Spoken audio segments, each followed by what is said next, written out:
à notre 4e session sur notre cours L'ordre divin.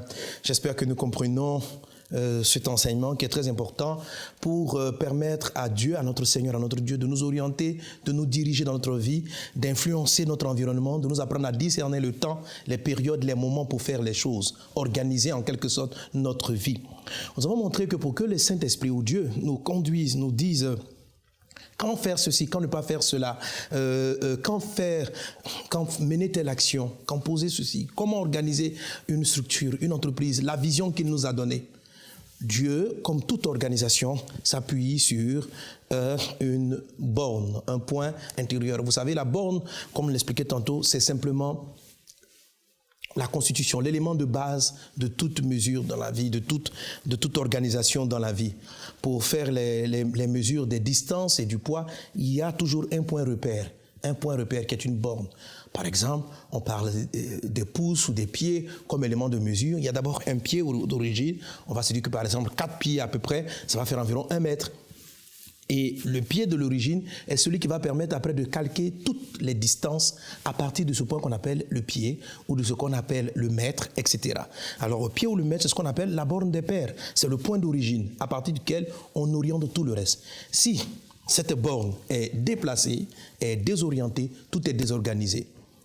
Et nous avons donc appris cela que pour nous orienter en ce qui concerne le temps, la gestion, les personnes, les relations, le destin, etc., Dieu travaille dans notre vie et notre vie s'oriente à partir de certains points de repère qui ont été positionnés par des personnes marquantes de notre vie qu'on appelle des pairs, des points d'origine. Et nous avons aussi appris donc à les repositionner au cas où ces choses-là ont été déplacées par nous, par les circonstances de la vie, etc. C'est le cas de beaucoup de personnes. Leur désordre intérieur est dû au déplacement de cette borne-là, à la disparition, au reniement, au mépris de la borne que les pères ont positionnée. Repositionner la borne placée par les pères n'est pas la seule et unique condition pour que l'ordre revienne dans votre vie, n'est-ce pas? Mais c'est d'abord le point d'origine et c'est certainement une des mesures les plus importantes. Il faut à tout prix vérifier cela. Dans ma vie, j'ai une façon de faire, je vous encourage à le faire. Chaque début d'année, j'aime prendre le temps d'honorer mes pères, sur le plan mes pères spirituels, mes parents biologiques, aller les honorer par des présents, par des dons, afin qu'ils soient contents et que quelque part, ils me bénissent. Je sais que cela permet à mon esprit d'être beaucoup plus en phase avec les directions de ma vie, les grandes décisions que je dois prendre l'année qui va suivre. Et très souvent, lorsque je fais ces semences-là, des dons et des offrandes dans la vie de mon père, quand un homme de Dieu a été pour moi une grande bénédiction, par exemple, j'avais besoin de direction en ce qui concerne les campagnes d'évangélisation. J'avais besoin de direction en ce qui concerne les croisades d'évangélisation. J'ai fait une offrande, j'ai pris une offrande avec l'église et on est parti voir un homme de Dieu que j'apprécie beaucoup, le pasteur Dag du Ghana, qui fait un travail énorme avec une grande croisade d'évangélisation, etc. Et je suis allé donner dans son ministère, honorer cette borne parce que son modèle de campagne m'a inspiré, Quand je vois les campagnes de Renard Bonquet, je me suis donc inscrit, par exemple, comme partenaire dans son ministère. Le fait d'agir ainsi a permis à l'esprit de m'orienter davantage dans la façon dont je vais fonctionner. Mais mon programme d'évangélisation, proprement dit, est un peu différent.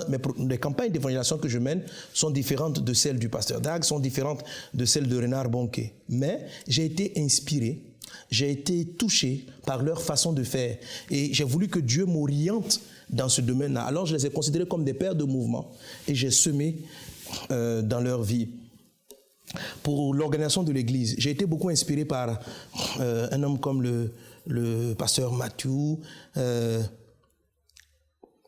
qui avait influencé mon frère, mon ami, le pasteur Yvan. Et j'ai voulu que Dieu m'aide à avoir une telle organisation dans l'église, à avoir ma propre organisation. J'ai semé dans sa vie, honorer les pères, honorer des bornes, sont des choses qui vont vous permettre de dégager et permettre à Dieu de vous orienter plus facilement. Mais ce ne sont pas les seules choses qui permettent l'orientation divine. Il y a un deuxième type de borne. Amen. La borne des pères, c'est le point d'origine. Mais sur le chemin, il y a des repères secondaires. Par exemple, je veux aller à tel endroit, à un endroit précis, on peut me dire, bon, voilà, d'où tu pars. Je dis, je pars de Montréal, je pars de Paris. On va te dire, bon, roule 50 km jusqu'à telle ville et à partir de cette ville-là, prends l'échangeur, ainsi va à gauche, va à droite. Alors, la seconde ville devient un point de repère. Ce n'est pas mon point d'origine, mais c'est quand même un point qui me permet de m'orienter. Nous sommes dans l'être intérieur. Sur le plan affectif, émotionnel, temporel, spirituel, physique, l'être intérieur s'oriente à partir de certains faits, de certaines histoires. Par exemple, en ce qui concerne le domaine sentimental et émotionnel, si avant de connaître le Seigneur, vous avez eu une relation amoureuse qui a été désastreuse, par exemple, elle devient un point de repère dans votre domaine affectif. Il est fort probable que vous jugiez vos futures relations par rapport à la relation qui a échoué. Si une relation aussi a été très positive, vous avez aimé vraiment une personne qui vous a aimé, et que je disais par exemple, par accident, cette personne la part ou cette personne décède, il est très fort probable que vous recherchiez dans le futur conjoint potentiel quelqu'un qui ressemble à ce point-là d'origine. Donc, les points marquants de notre vie, de notre histoire, constituent pour nous une forme de borne, une forme de repère. Ce ne sont pas les repères d'origine, mais ce sont des repères qui vont orienter par la suite notre vie. Pour qu'il y ait de l'ordre dans votre vie, il faut avoir aussi la bonne considération vis-à-vis de ces bornes secondaires. Les bornes secondaires peuvent être définies comme étant des expériences dans la vie d'une personne, des expériences marquantes. L'attitude que vous avez vis-à-vis de ces expériences va déterminer la façon dont vous allez aborder la suite de la vie.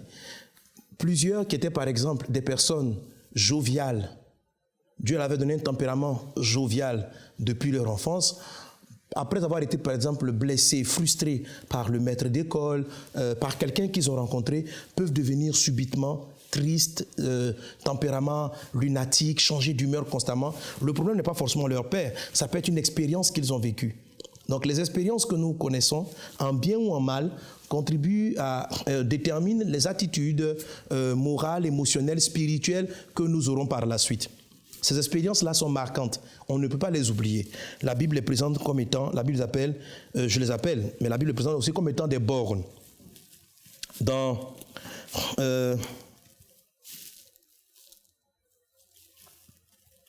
l'histoire de Joseph, par exemple, l'histoire de Joseph, on voit une borne secondaire qui se manifeste dans sa vie. Il est dit en Genèse chapitre 45, verset 5, Joseph, après avoir été trahi par ses frères, regardez sa réaction. Il dit, maintenant, ne vous affligez pas et ne soyez pas fâchés de m'avoir vendu pour être conduit ici, car c'est pour vous sauver la vie que Dieu m'a envoyé devant vous. On voit un Joseph qui, malgré la trahison et la méchanceté qu'il a connue de la part de ses frères, a été capable, lorsqu'il les a rencontrés à nouveau, il n'a pas dit ceci, voilà, vous m'avez trahi, vous m'avez vendu, hein, maintenant je suis le chef de l'Égypte, vous allez voir. Joseph avait compris que la méchanceté qu'il avait subie, la tentative de meurtre qu'il avait subie, le fait d'être vendu comme un esclave, ce qu'il avait subi, était un chemin important dans sa vie. Vous voyez, sans cette trahison, il n'y aurait pas eu Joseph.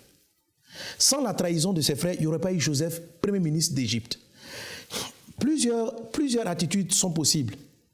N'oubliez pas le premier sens de Joseph. Dieu voulait utiliser Joseph pour bénir Israël, pour bénir ses frères. Il a vu sa gerbe être élevée au-dessus de la gerbe de ses frères. Ça signifiait qu'il allait leur apporter de la nourriture. Il a vu sa lumière plus haute que la lumière de son père, de sa mère et de ses 11 frères. Ça veut dire que Dieu allait lui donner une gloire plus resplendissante. Que sa vie allait les éclairer, qu'il allait être une lampe pour leur vie.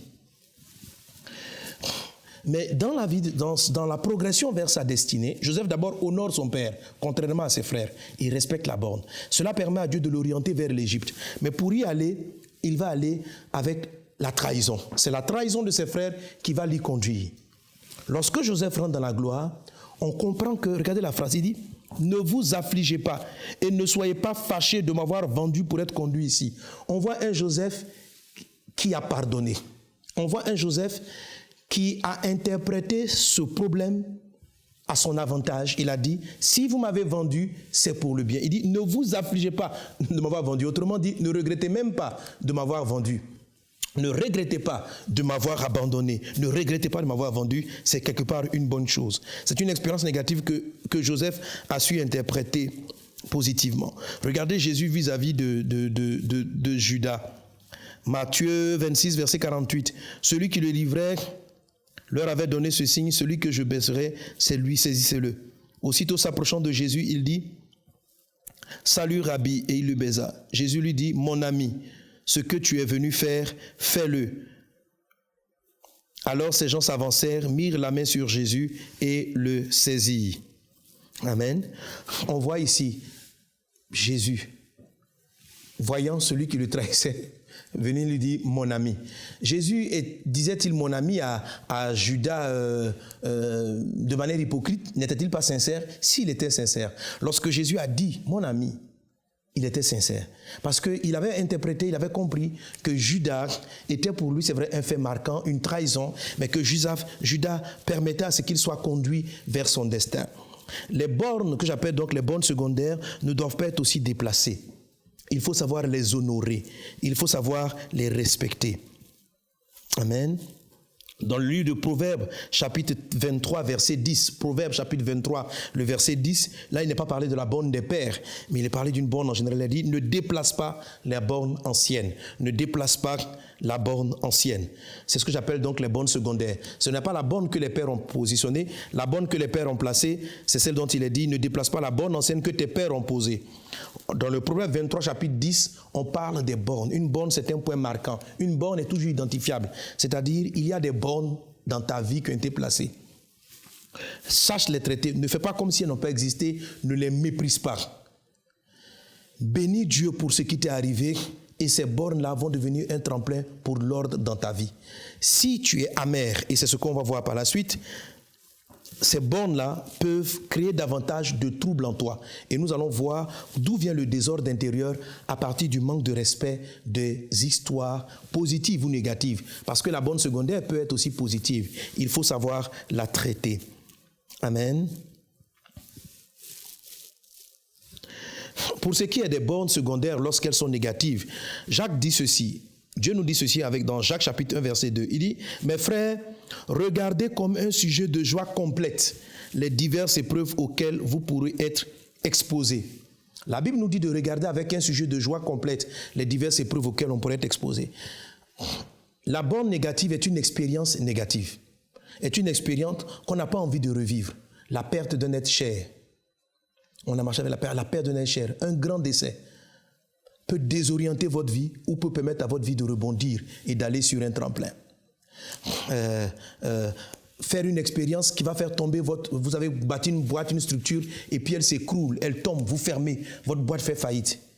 Vous pouvez être amer par rapport à cette situation ou vous pouvez bénir Dieu pour la situation. Si vous êtes amer vis-à-vis de la situation, à partir de maintenant, ça va troubler toute votre capacité à entreprendre. Donc même si Dieu vous appelle à être un entrepreneur, mais que vous traitez mal avec les échecs dans l'entrepreneuriat, si vous traitez mal avec les échecs dans l'entrepreneuriat, vous allez perdre vos repères en ce qui concerne l'investissement. Au lieu de vous appuyer sur les causes des échecs, vous allez ne plus vouloir revivre ces expériences et fuir même ce que Dieu vous a donné comme côté positif. Il y a des chrétiens que Dieu appelle à réussir, que Dieu appelle à bâtir des entreprises, des grandes œuvres, mais qui n'ont pas le courage d'aller parce qu'ils n'ont pas digéré les échecs précédents.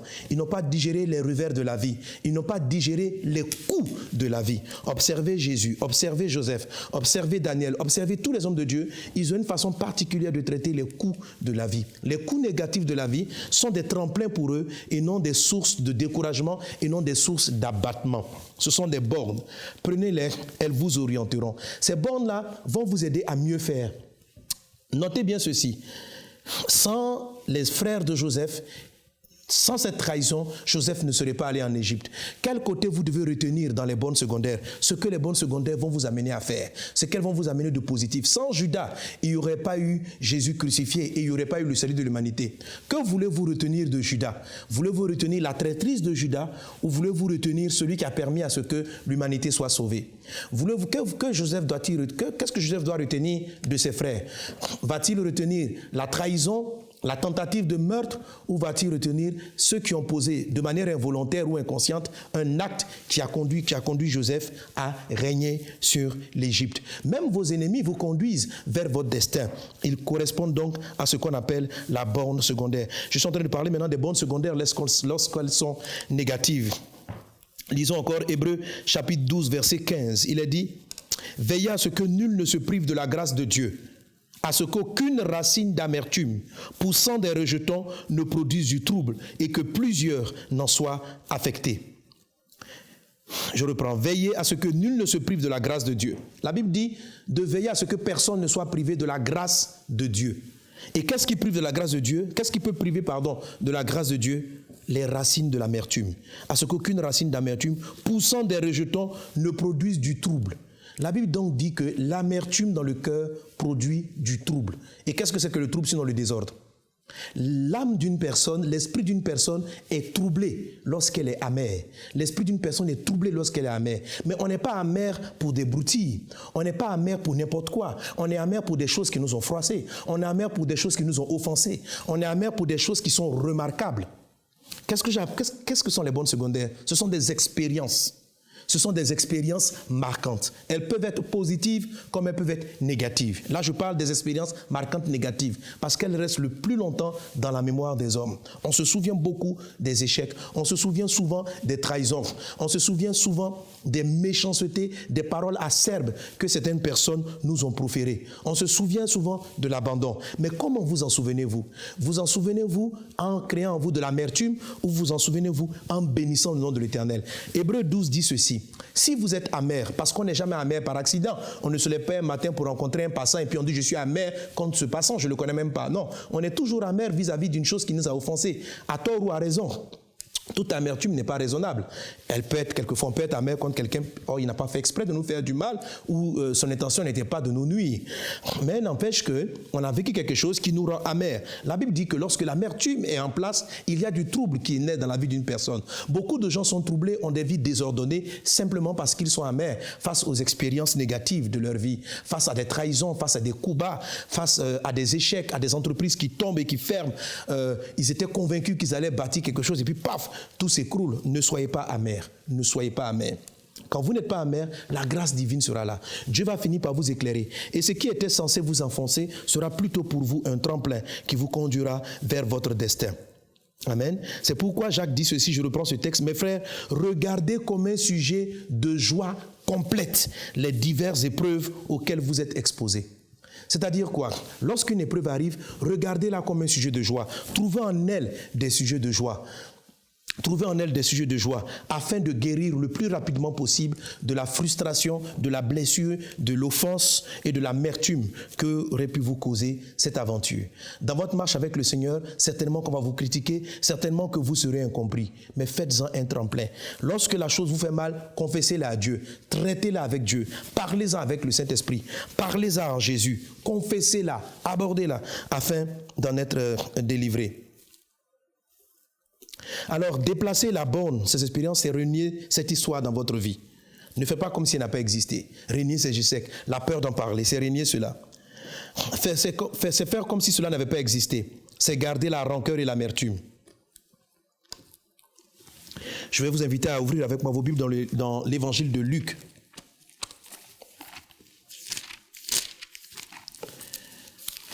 Luc, le chapitre 6.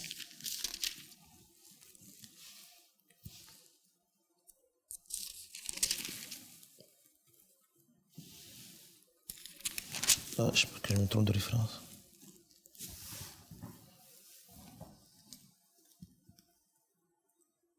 Verset 45. Ok. Il est dit, l'homme bon tire de bonnes choses du bon trésor de son cœur, et le méchant tire de mauvaises choses de son mauvais trésor, car c'est de l'abondance du cœur que la bouche parle. Amen. Jésus nous révèle ici un grand secret. Il dit ceci, l'homme bon tire de bonnes choses du bon trésor de son cœur, et le méchant tire de mauvaises choses du mauvais trésor de son cœur, car c'est de l'abondance du cœur que la bouche parle. Jésus nous révèle que les actions méchantes ou les actions bonnes sont fonction du type de trésor qui est installé dans notre cœur. Il dit, quelqu'un qui devient méchant parce qu'il tire de son cœur de mauvais trésors, et quelqu'un devient bon parce qu'il tire de son cœur de bons trésors. Donc dans votre cœur, il y a des trésors. Amen. Qu'est-ce que c'est qu'un trésor? Un trésor, c'est d'abord quelque chose de marquant.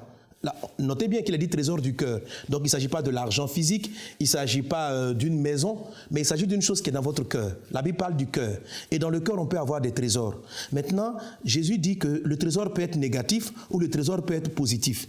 Et le trésor, ce sont ces expériences-là dont je parle, la bonne secondaire. Amen. Une expérience qui est négative peut être un trésor négatif. Une expérience positive peut être un trésor positif. Les trésors positifs produisent des bonnes choses, de la bonté, et les trésors négatifs produisent de la nervosité, de la méchanceté, de la colère et une mauvaise attitude. Alors, rapidement encore, c'est quoi les trésors? Un trésor est une chose qu'on cache. Un trésor n'est pas exposé. Si $1 million c'est pour vous un trésor, vous n'allez pas l'exposer à la place publique. Vous allez le garder en lieu secret. On expose généralement les choses qui ont moins de valeur pour nous ou qui ont une valeur assez passable pour nous. On cache ce qui a de la valeur pour nous. C'est comme ça que vous distinguez vos trésors. Tout ce que vous cachez précieusement constitue pour vous un trésor. Je peux dire encore simplement que les trésors, ce sont des secrets. Les trésors, ce sont des secrets. Tout ce qu'on garde dans notre cœur, les trésors du cœur, si vous voulez, sont des secrets. Maintenant, la Bible qualifie ici la qualité du secret. Est-ce que les secrets que tu as, ça veut dire le trésor que tu caches, est-ce que le secret que tu as une source positive ou a une source négative? Si tes secrets sont des secrets négatifs, ça veut dire les mauvais trésors, ils vont produire en toi des choses négatives. Si tes secrets sont des secrets positifs, ils vont créer en toi une attitude positive, une attitude bonne. Amen. Alors, quand vous avez vécu des faits négatifs, tels que par exemple la trahison, la méchanceté, ne les gardez pas en vous. Ne les gardez pas en vous. Ne les cachez pas dans votre cœur. Ne dites pas, waouh, mon entreprise est tombée, mon frère m'a abusé, j'étais là, mes frères m'ont jeté dans le puits, j'ai été trahi. C'est quelque chose qui s'est passé en vous. Et c'est souvent tellement douloureux que vous n'avez pas du tout envie de partager cela avec votre prochain, avec les autres. Et le plus souvent, on fait l'erreur d'enfouir cela quelque part dans son âme, de cacher cela et de ne plus vouloir en reparler. Alors, lorsque quelqu'un vient émettre cela, il vient dire tu te souviens d'un tel, ne me parle plus jamais de ce monsieur. Ou on a vécu une chose et dès que quelque chose nous fait plus ou moins allusion à cela, on devient très négatif. Par exemple, une personne qui a été abusée, même sexuellement, qui a été violée. C'est une histoire négative. C'est une histoire qui est frustrante, c'est une histoire qui est froissante.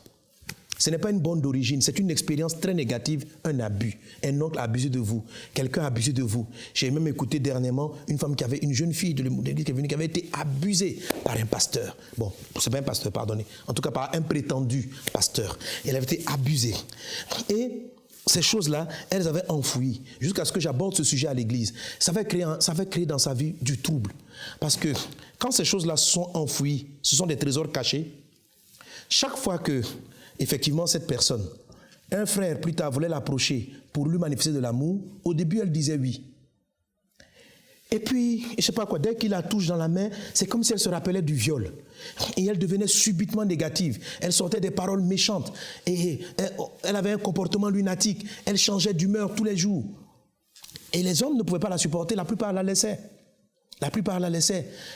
Elle ne pouvait pas parler de ses aventures, mais maintenant elle était traumatisée par les hommes. Quelque part dans son être intérieur, elle voulait se marier parce que c'est légitime, mais une autre partie de son être refusait le mariage parce que le mariage ressemblait à des rapports intimes et à l'abus. Il y avait donc ce désordre dans son être intérieur. Ce passé de sa vie la rendait amère et cette amertume a créé des troubles, d'où un désordre dans l'âme, un désordre dans son être intérieur et une confusion totale en ce qui concerne le choix, en ce qui concerne le mariage. Voilà comment une bonne négative peut polluer la vie d'une personne. Une borne négative peut vous empêcher de conduire votre véhicule, peut vous empêcher d'entreprendre. Vous pouvez être tellement traumatisé que vous ne pouvez plus vouloir parler d'entreprendre un projet personnel pendant que Dieu fait de vous une personne d'affaires. Que faut-il faire? Lorsqu'une chose est négative, il faut la confesser, il faut l'avouer. Amen. Un trésor n'est plus un trésor lorsqu'il est banalisé. Vous me suivez? Un trésor n'est plus un trésor lorsqu'il est exposé. Il ne devient plus un trésor. Il perd de la valeur pour vous.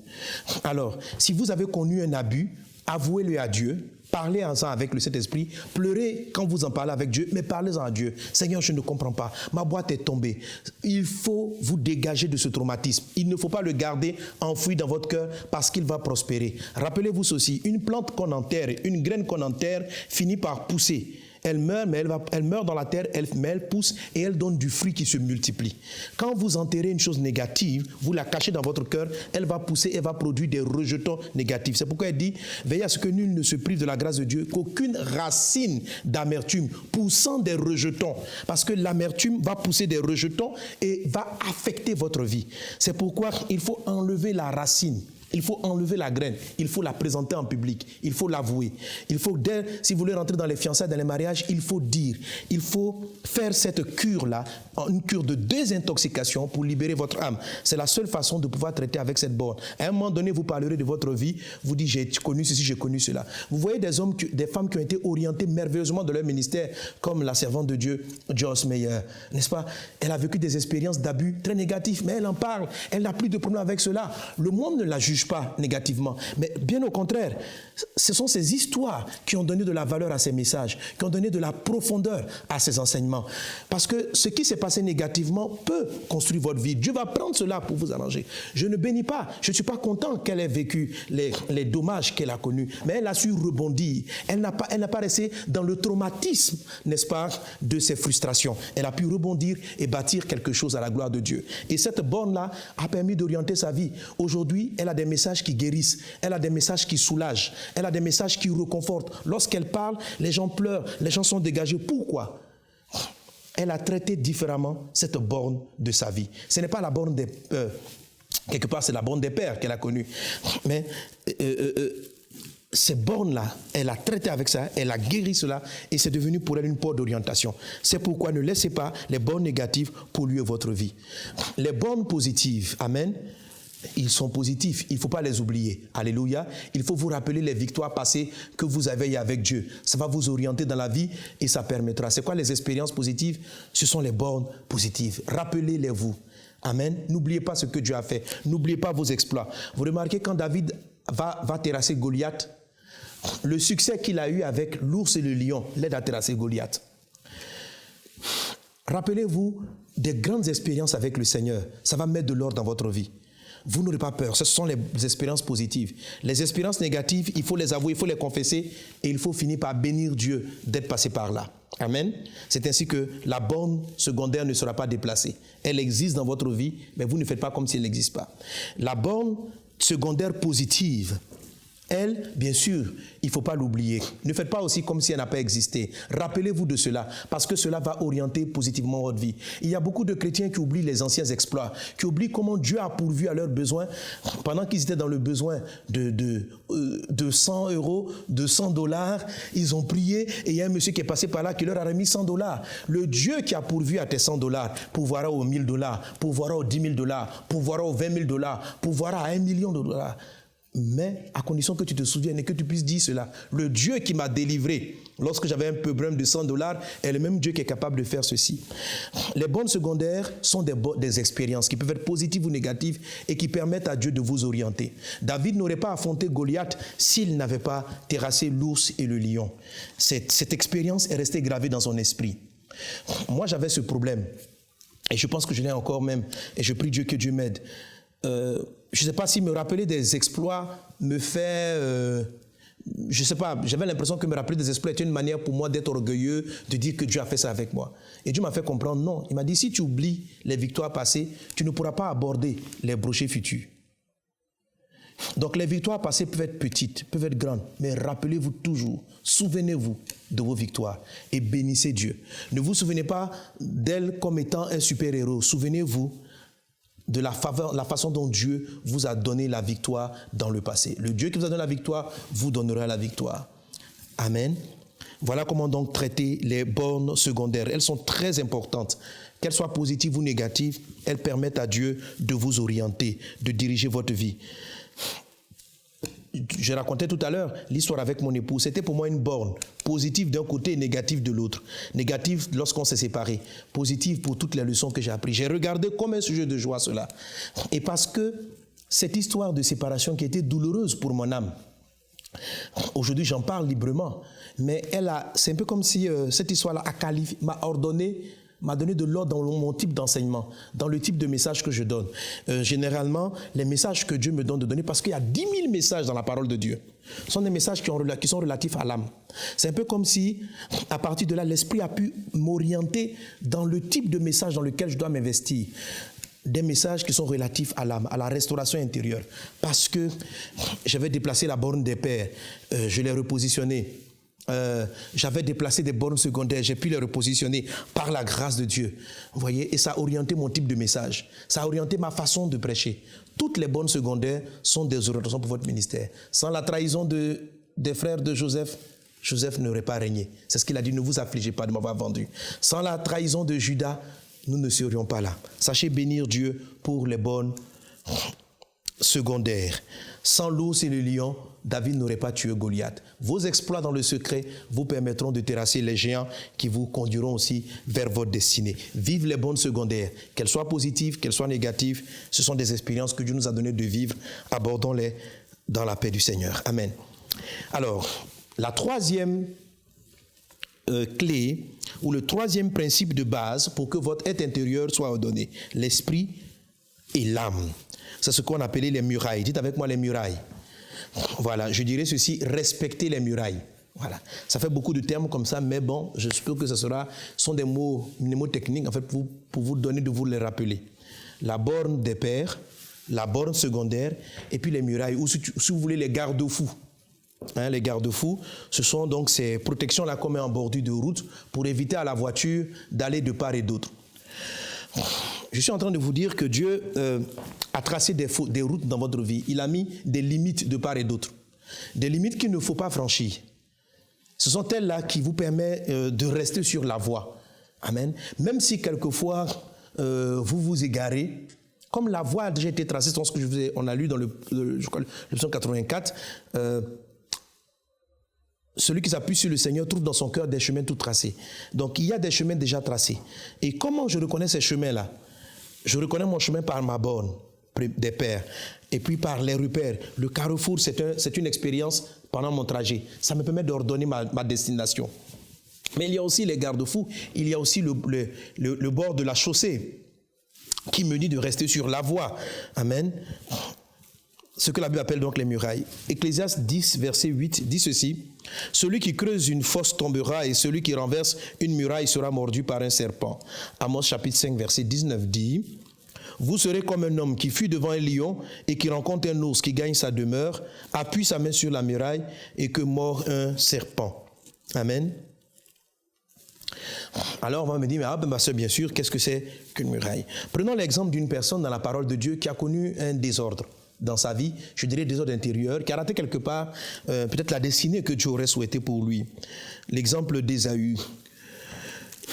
Hébreux chapitre 12, verset 16, il est dit, veillez à ce qu'il n'est ni impudique, ni profane, comme Ésaü. Voilà. Ni profane comme Ésaü, notez bien le nom de profane, ni profane comme Ésaü, qui pour un mets vendit son droit d'aînesse. Vous savez que plus tard, voulant obtenir la bénédiction, il fut rejeté, quoiqu'il la sollicita avec larmes, car son repentir ne put avoir aucun effet. Amen. De quoi s'agit-il en ce qui concerne Ésaü? Ésaü, c'est le frère jumeau de Jacob. Il était logiquement celui qui devait recevoir la bénédiction de de Isaac le père. Mais l'héritage spirituel est parti chez Jacob et non chez Ésaü. Pourquoi? Ce texte nous explique qu'en fait, c'est parce qu'il a méprisé le droit d'aînesse Qu'est-ce quoi le droit d'aînesse? Le droit d'aînesse, c'est un droit acquis de par la naissance. Ça veut dire il est né le premier. Ça, c'est quelque chose qu'on ne peut pas remettre en cause. C'est un fait établi dans la vie. Il est né le premier. Il est né Ésaü, l'aîné de la famille. C'est Ésaü. Mais ce qui était un acquis naturel, Ésaü l'a méprisé.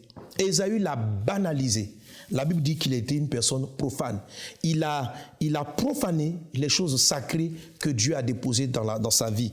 C'est quoi les murailles? Les murailles, ce sont des choses sacrées, des choses que Dieu a établies dans votre vie.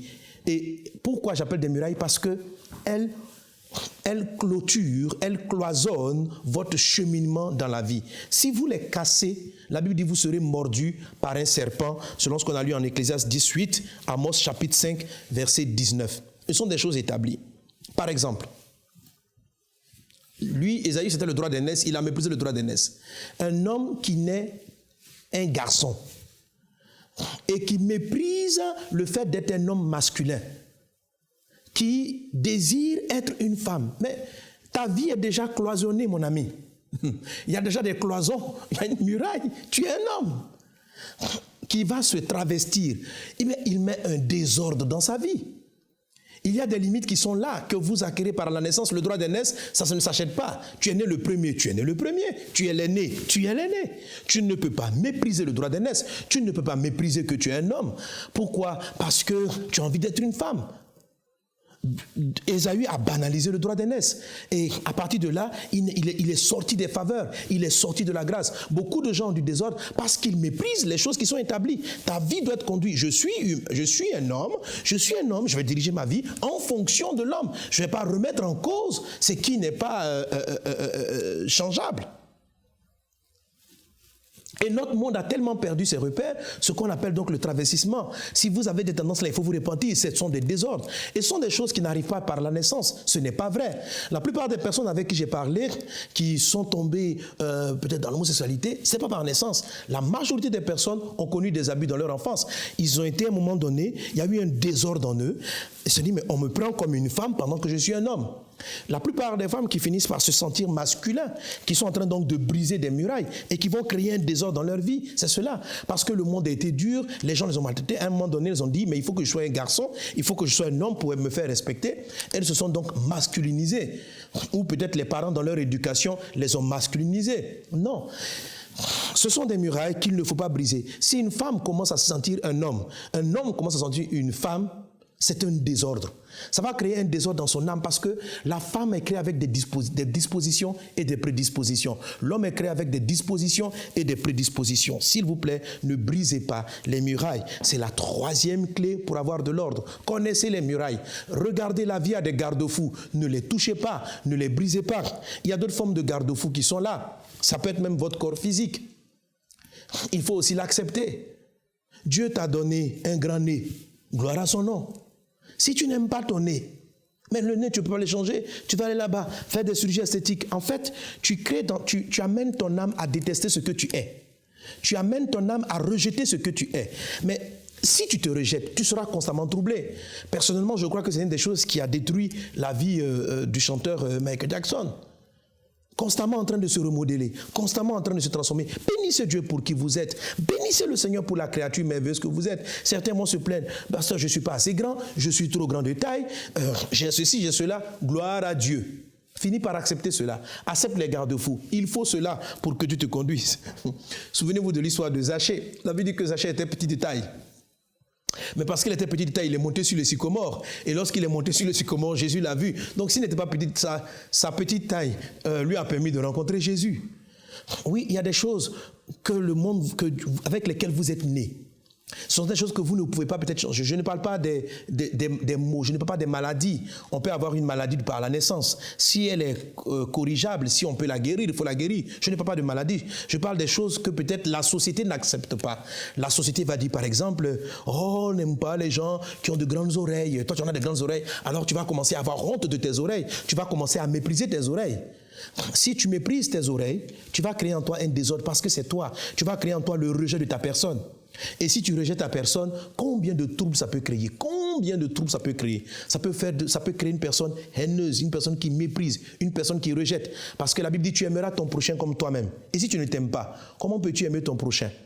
L'amour n'est pas donnable. On ne peut pas donner aux gens un amour qu'on n'a pas reçu. Si dans la vie, vous rejetez votre droit d'aînesse, vous rejetez votre forme physique, vous rejetez les formes acquises, vous mettez du trouble dans votre vie, du trouble dans votre âme.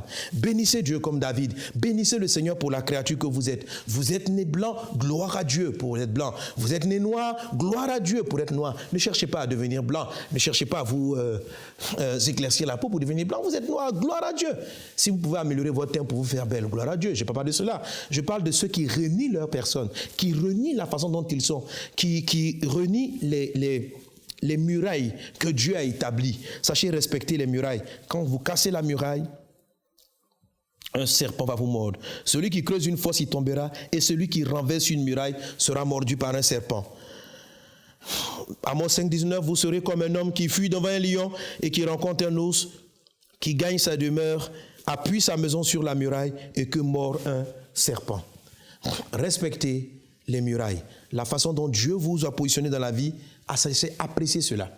Amen. Bénissez Dieu. Si vous êtes très grand de taille, merci Seigneur. Amen. Ce sont des choses sur lesquelles vous ne pouvez pas revenir. Et à partir de là, qu'est-ce que vous pouvez faire pour Dieu? Alléluia. Si vous êtes petit de taille, bénissez Dieu. Amen. Amen. Voilà. Je ne parle pas, par exemple, si on a trop mangé, qu'on est devenu obèse, on veut maigrir, ça n'a rien à voir, ok? Je ne parle pas de cela. Ce sont des choses qui ne sont pas des murailles. On peut changer la forme, on peut être plus, on peut se trouver maigre, on peut décider d'être un peu plus fort. Ça, c'est pas de ça que je parle. Mais je parle des choses qu'on ne peut pas réellement faire bouger. Que Dieu vous bénisse abondamment.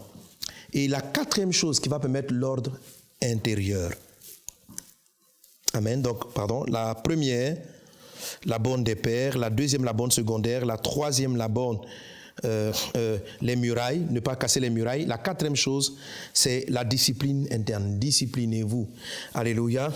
Donc, l'ordre intérieur est restauré parce que je replace la borne. L'ordre intérieur est restauré parce que je bénis Dieu pour les expériences positives ou négatives. Je sais les traiter. L'ordre intérieur est restauré quand je sais accepter les murailles dans lesquelles j'évolue. Amen. L'ordre intérieur est respecté, surtout au niveau de l'âme, lorsque mon âme connaît une certaine discipline de vie. Amen. Proverbe chapitre 22, verset 15 dit ceci. La folie est attachée au cœur de l'enfant. La verge de la correction l'éloignera de lui. La folie est attachée au cœur de l'enfant. La verge de la correction l'éloignera de lui. Galates chapitre 5, verset 19 et particulièrement du verset 19 à 21 et surtout le verset 21. Il a dit, or les œuvres de la chair sont manifestes. Ce sont l'impudicité, l'impureté, la dissolution, l'envie, l'ivrognerie, les excès de table et les choses semblables. Qu'est-ce que je suis en train de dire? Le premier texte qu'on a lu nous dit, la folie est attachée au cœur de l'enfant. Il y a dans le cœur des enfants, dans le cœur de tout homme à la naissance, une forme de folie. C'est-à-dire, on a envie de faire toutes sortes de choses. Cette folie-là doit être recadrée très vite. Elle doit être recadrée, sans quoi l'enfant, dans sa croissance, va perdre ses repères, n'aura plus de valeur, n'aura plus de principe. Il y a de la folie dans l'enfant. Un enfant, par exemple, je vais donner un truc simple que tout le monde applique. Lorsqu'il sent le besoin de faire pipi, il le fait sur lui. Lorsqu'il sent le besoin de faire popo, il le fait sur lui. Les parents vont le discipliner. Le discipliner, c'est de lui apprendre, au fur et à mesure, à aller aux toilettes lorsque ce besoin se fait sentir. Non, on ne fait pas ceci, non, on ne fait pas cela. On crée la discipline. Cela va amener l'enfant à ordonner la gestion des besoins physiques qui vont s'imposer à lui. On ne choisit pas le moment où on a envie de faire pipi. Ça vient.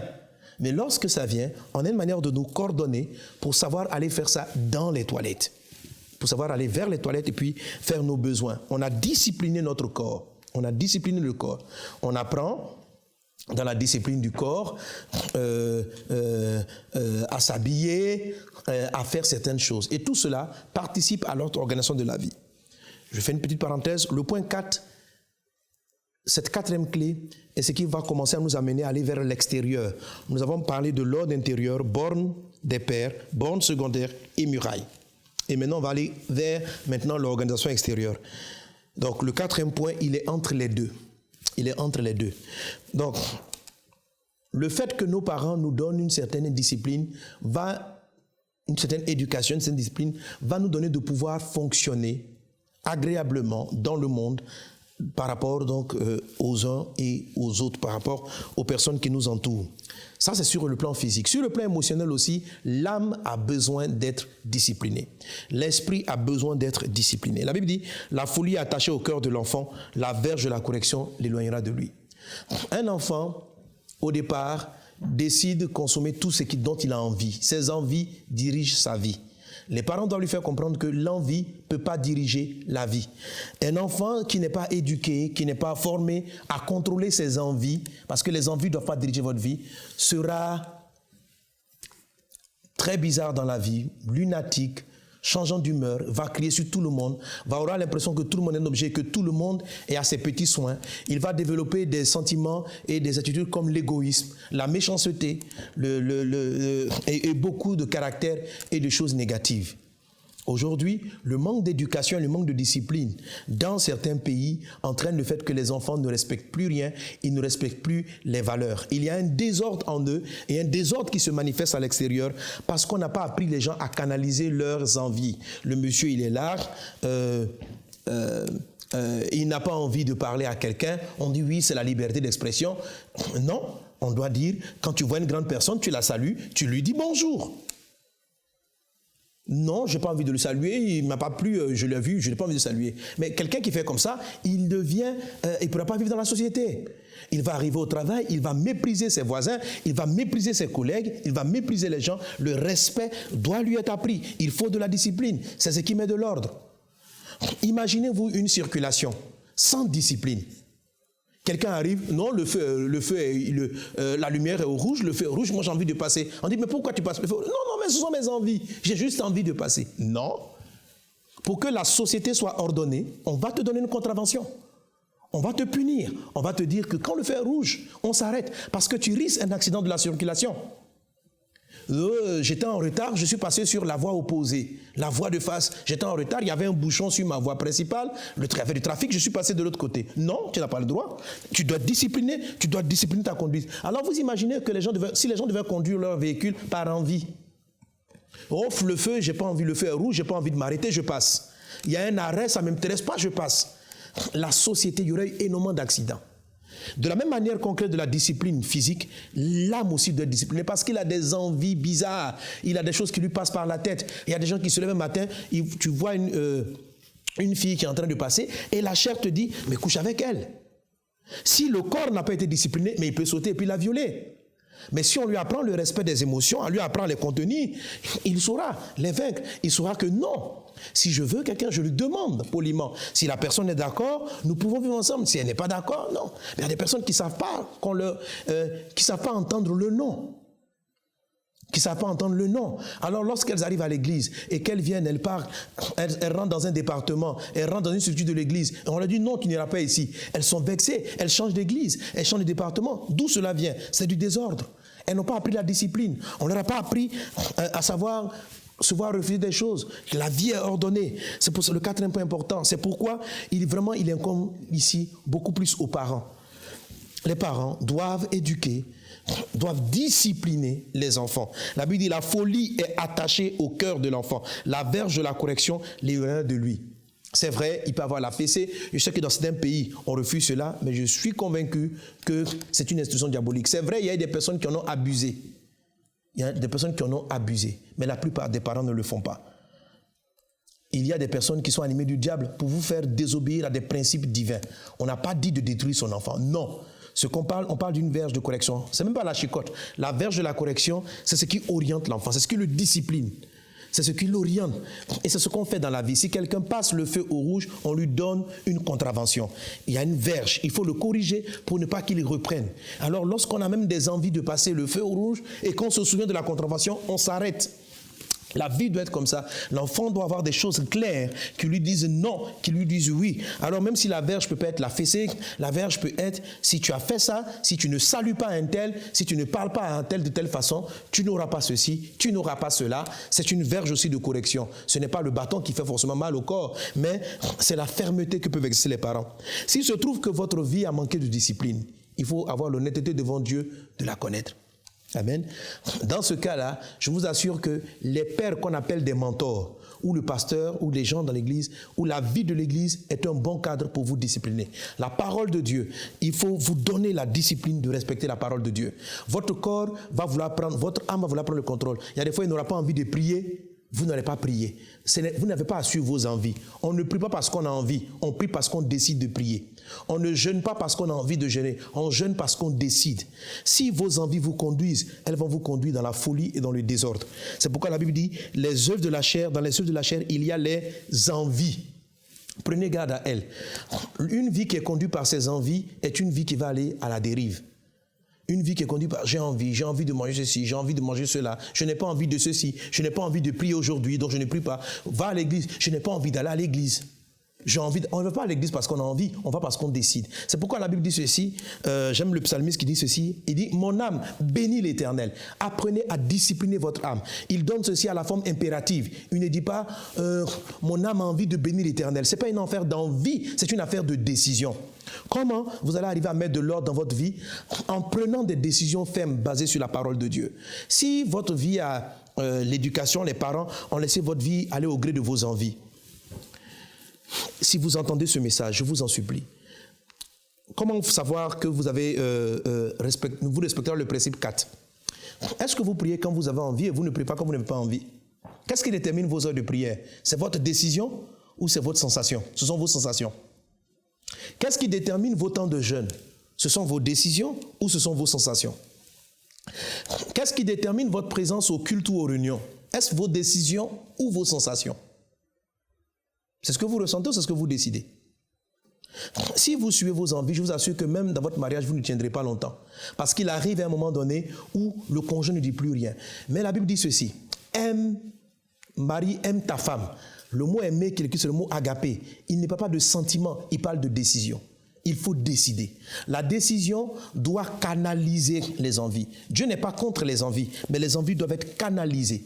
C'est pourquoi on parle de la verge de correction. Ils doivent être cadrés. Ils doivent être cadrés. Mon corps a envie d'aller faire pipi. Mais je le cadre. Je dis, ce n'est pas parce que tu as envie que tu vas le faire maintenant.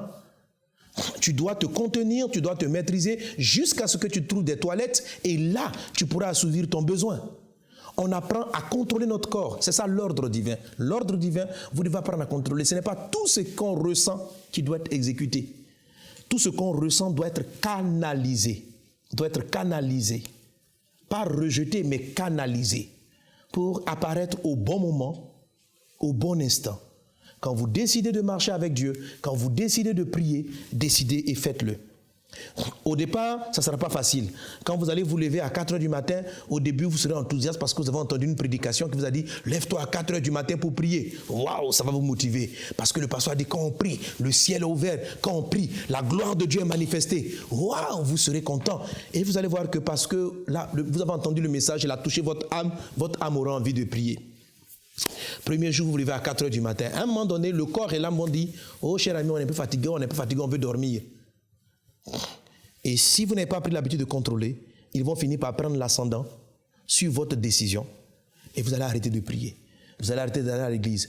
Vous allez quitter de travail quand Dieu veut que vous travaillez dans un endroit. Vous allez rentrer dans le ministère de votre destin.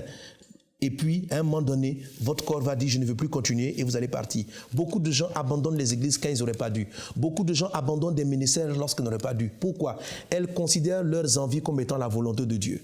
Elles considèrent leurs désirs qui trouvent l'esprit comme étant des directives de Dieu. On dit « pourquoi tu ne veux plus réunir ?» Non, je ne sens plus. On n'est pas dirigé par ce qu'on ressent. On est dirigé par ce que Dieu dit. On n'est pas dirigé par ce qu'on ressent, on est dirigé par ce que la parole de Dieu dit. On dit non, il ne faut pas être hypocrite, il faut faire les choses comme on les ressent. Comment est-ce qu'il faut faire les choses comme on les ressent? Ce n'est pas vrai. Il faut canaliser les sensations, il faut canaliser les sentiments. Il faut les canaliser. Je suis fâché avec une personne. Elle a fait quelque chose qui m'a dit. Je ne veux pas l'injurier parce que c'est ce que je ressens. Je vais d'abord me calmer et je vais trouver les mots pour lui faire la remarque que ce qu'elle a fait n'est pas bien. Je ne vais pas parler avec irritation. Parce que le plus important, ce n'est pas de dire ce que je pense. C'est apporter du fruit à ce qu'on pense. Alors, il y a dans l'être humain beaucoup de folie. Quand on est enfant spirituel, quand on est enfant dans la vie, et c'est la discipline qu'on appelle la verge de la correction qui aide à corriger cela. Appliquez cela dans les domaines dans lesquels vous ne pouvez pas. Moi, j'avais ce problème au niveau de ma vie de prière. Très difficile à maintenir ma vie de prière, difficile à maintenir une vie de jeûne, mais par la grâce de Dieu, donc la discipline. J'ai encore des combats. Chaque fois, l'Esprit de Dieu me montre là où il y a un peu de désordre pour permettre à ce qu'il y ait de l'ordre dans ma vie. Amen. Nous allons nous arrêter sur ce 4e point et laisser la prochaine session au 5e point qui est très important, qui en lui-même a 2 autres points. Alors je rappelle ceci, pour qu'il y ait de l'ordre dans votre être intérieur, pour que votre être intérieur soit en ordre. À partir de là, vous serez capable d'avoir le discernement, de positionner les choses dans votre vie, de sentir l'appel de Dieu, de sentir la direction de Dieu. Joseph n'est pas reparti en Israël lorsqu'il n'avait plus les chaînes aux pieds en tant que chef de la maison de Potiphar. Pourquoi? Parce que dans son être intérieur, il avait compris que l'Égypte était le territoire de sa faveur. Vous avez des territoires de faveur. Comment vous pouvez les reconnaître? Comment savoir ce qui est pour vous et ce qui n'est pas pour vous? Ça veut dire, pour le savoir, il faut que Dieu puisse vous orienter et qu'il mette de l'ordre dans votre esprit. Cette orientation va se faire, par le repositionnement des bornes que les pères ont placées. Amen. Et nous avons expliqué comment. Deuxièmement, par le repositionnement des bornes secondaires. Par l'attitude que vous avez vis-à-vis des expériences positives ou négatives de la vie.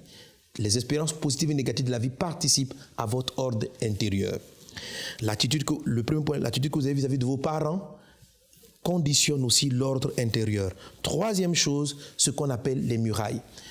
Le respect, l'honneur que vous donnez aux garde-fous naturels que Dieu a déposés dans votre vie, de votre personne, de votre étude physique, contribueront à mettre de l'ordre dans votre vie. Le rejet de ces murailles, le déniement, le fait de briser ces murailles vous exposera à des troubles, à des vastes troubles intérieurs. Et quatrième chose, disciplinez-vous à la lumière de la parole de Dieu. Si ces choses-là sont en vous, votre être intérieur va commencer à devenir plus posé, plus calme, et vous allez commencer à mieux gérer l'ordre intérieur. À partir du point suivant que nous toucherons la prochaine fois, nous allons toucher maintenant plus concrètement les aspects extérieurs de l'ordre divin. Lorsque ces choses sont positionnées, comment s'organise notre vie à l'extérieur, c'est-à-dire dans le monde visible, dans le monde matériel. Que Dieu vous bénisse et puis à très bientôt. Cette émission est rendue possible grâce au précieux soutien des partenaires d'Enseigne-moi Canal International. Retrouvez tous nos programmes sur enseigne-moi.com.